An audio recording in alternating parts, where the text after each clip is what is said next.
Let's scare him.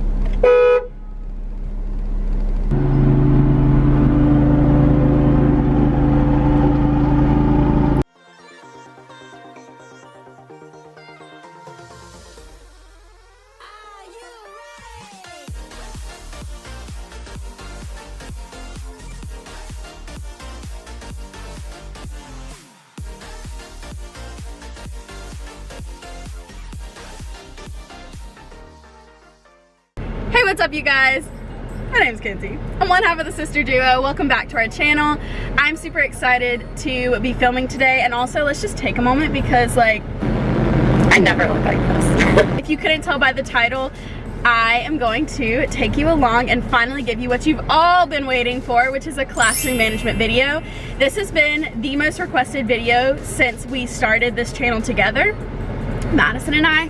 The newest video request that I've also been seeing has to do with the iPad, so we'll get there, but I think that this one's gonna be something that y'all like. I'm not just gonna sit here and talk with you guys. We're gonna roll on to Starbucks and start the day off right. Actually, we're gonna roll onto the gas station first because I don't have any gas because I went to Chick-fil-A the other day. We're gonna have a good time. You're gonna get some really good tips that helps me get through the first year. And honestly, it's not that any teacher really has classroom management under their belt, but I do strongly believe that classroom management was a little bit easier for me just with the tips that I'm gonna share with you today. Also, the Starbucks is sponsored by one of my seniors. Shout out to you, girl, because I still have your gift card. I want to go listen to music and I don't want to get copyrighted for it. See you at Starbucks. Alright guys, so why did I think that going to Starbucks at noon on a Saturday was a good idea? Let's not even discuss it, actually. hand sanitize. Okay. So I got, hold on. Alright, so I got a grande passion tea unsweetened like I always do. I was gonna go crazy and get a venti for the Insta, but I just can't drink that much. And then I got 2 cake pops because I haven't had anything to eat yet and I'm starving. People that, oh my god, oh my god. They're so cute. What I normally do is pull it off and then eat it like that just because I don't like it falling everywhere. But let's just, hold on, let's take these off. Hello? Let's just roll with it. I was trying to use my move.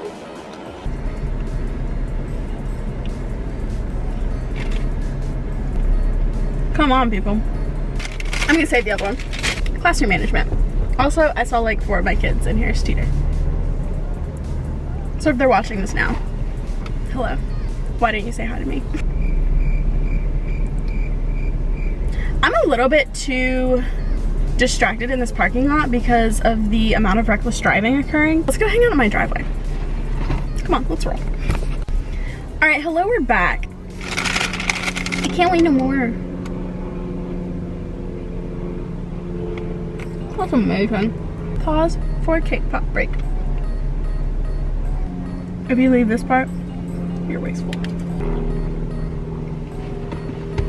Okay, down to business. So now that we're comfortable, let's go ahead and talk classroom management. Basically, there's 2 ways to attack classroom management. If you're anything like me, you're gonna go with the preventative approach. There's also the classroom management style where you're more concerned about the consequences of behaviors instead of like what I do, which is trying to prevent those behaviors from happening. Does that mean that I don't have consequences? Absolutely not. So I'm gonna talk to you about the preventative measures and what I do in my classroom today. But that doesn't mean that you shouldn't look into your own consequence system. I work more towards the incentive side than the consequence side, and I have really good success with it. First thing I want to use as a disclaimer is people really throw around build relationships with your students, whether you're at the elementary level, the middle school, or the high school level. And what scares me about this is that we're starting to become desensitized to what that really means. There's all these kinds of paths that people that are becoming teachers are coming through, and when they just say it's very important that you build relationships, they don't really tell you how. My number 1 tip, and this one is what I stand by, like, period, my number 1 tip is to build relationships with your students. And you might ask, Mackenzie, I don't understand how to build relationships with my students. My teacher prep program didn't really go into detail. well, same. So the way that I build relationships with my students is within the first week of school. Specifically on the first day this last year is when I did this, because if you tell kids to take it home, they're not gonna do it. The very first day of school, I had them fill out a student interest inventory. That inventory is about 50 questions long. It's through a Google form, and it's through pages, so they don't just have like 50 straight questions. It is broken into different things like their academic life, their home life, what they do in extracurricular activities. Do they work? How much do they work?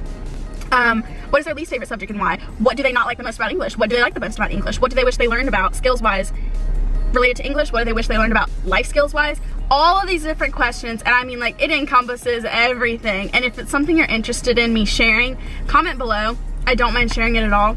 After that, by the end of the first week, I look through all of those data points. They do get to see that I will mold the classroom to what they love, but they also get to see the other side of I don't have to mold the classroom to what they like, if you catch my drift.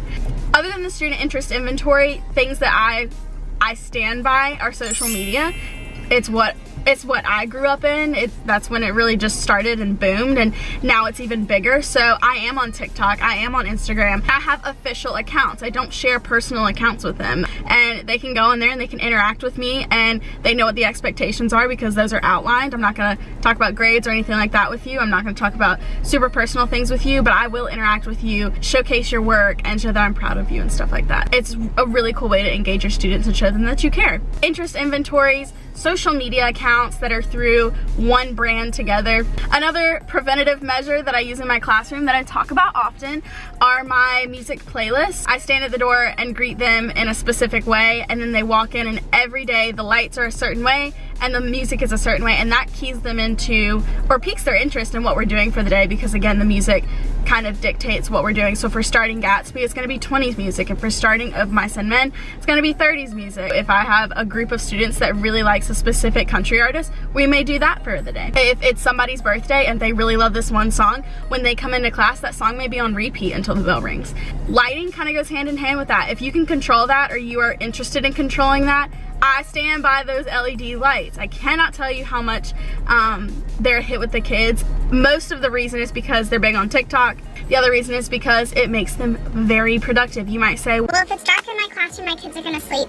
no, it's not, because if you show them that it can look like this and we can have this kind of fun with the lighting, or it can look like this if you show us that you can't handle that lighting. Very easy.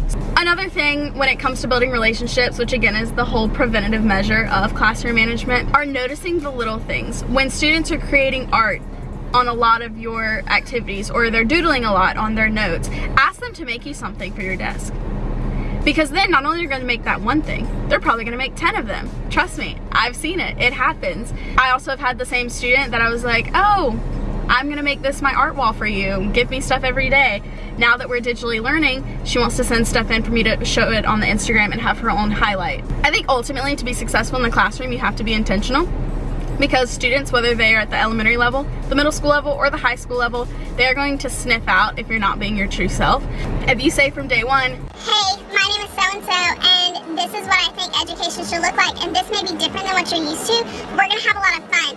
But that fun depends on whether or not you can handle it. But show me you can handle it, because I know you can handle it. and if you're anything like me, you don't like to enforce the consequences, because it's not that that hurts the relationship, because students love structure, but it makes your job a little bit more difficult because it sucks the fun out for you if you're constantly dishing out consequences. Another thing for classroom management that I think is a personal thing, and I think that you have to put your own little flair on it, is sarcasm, specifically at the secondary level. I would not try this with my 5th graders because they wouldn't know, but I definitely throw back and forth with my 9th through 12th graders. The only disclaimer I have to sarcasm and humor and banter is you have to test the waters before you go all in, because if a student doesn't have a good foundation with you, they're gonna think that you're picking on them. Don't start off on day one.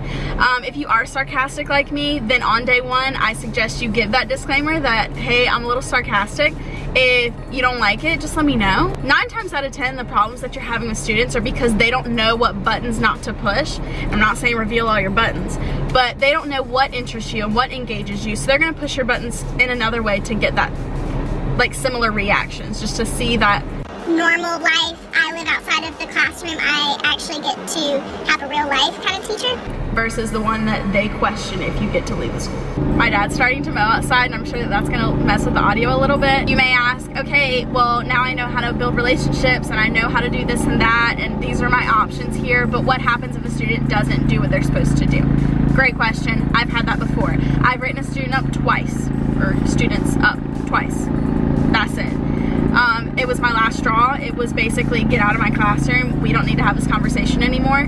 And you're gonna have those. That's okay. And that doesn't necessarily reflect you as a teacher, because how are you supposed to get along with all of your students, especially at the high school level where you have way more than just 30? You can have your own consequence system. I have something called the purple slip policy. It's basically a 3 strikes, you're out. It's something super discreet, something I place on their desk.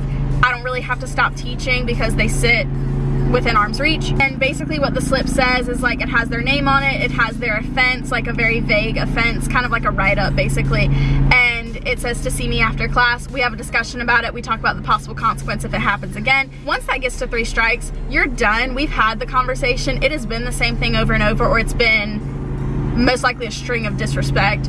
And so at that point, I staple that to the referral and send it off. You're gonna have to send them out.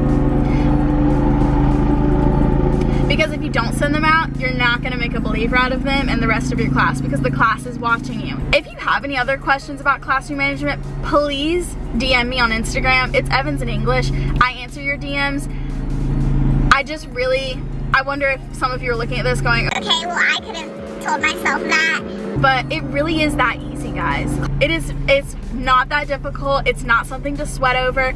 The only thing that you should sweat over is, what will your non-negotiables be?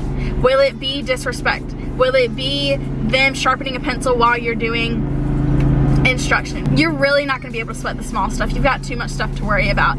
I'm just speaking at my level, where I have 97 kids, and those 97 kids come from all different households. I'm sorry, Maddie, this editing is probably the worst, because, like, for you, the moment that you make it about the little things is the moment that students realize it's not their classroom, it's yours. That doesn't mean that you let things go in a negative way. It doesn't mean that you don't have structure. It means that you know where the line needs to be drawn. And for me, the line needs to be drawn at when they're not being respectful to myself and others, when they're not being intentional with their learning. At the end of the day, it's their education. And if you stress that and they care enough about it, they'll do it. But you're not, under any circumstances, whether you write them up 3,000 times a day, you're not gonna change how much they care about their education. They have to drive their drive. They have to want it. Hopefully that little piece of unsolicited advice is something that you take away from this. Don't let that term, when people say, What is your classroom management plan? intimidate you. Your classroom management plan is, what do you plan to do when these things occur? Start to think, how can I engage my students? How can I show them that I'm being intentional? And how can I show them parts of me? Do I need to put more pictures up?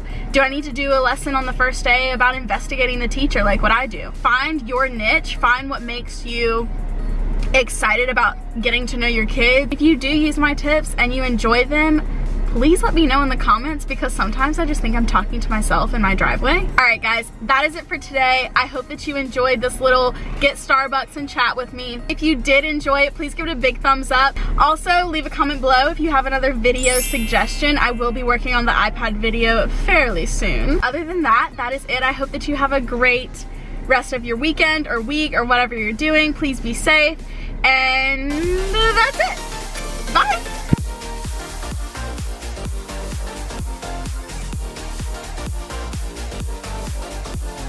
Ma'am, how many times are you gonna circle me? He's about to mow the yard. There's Mommy.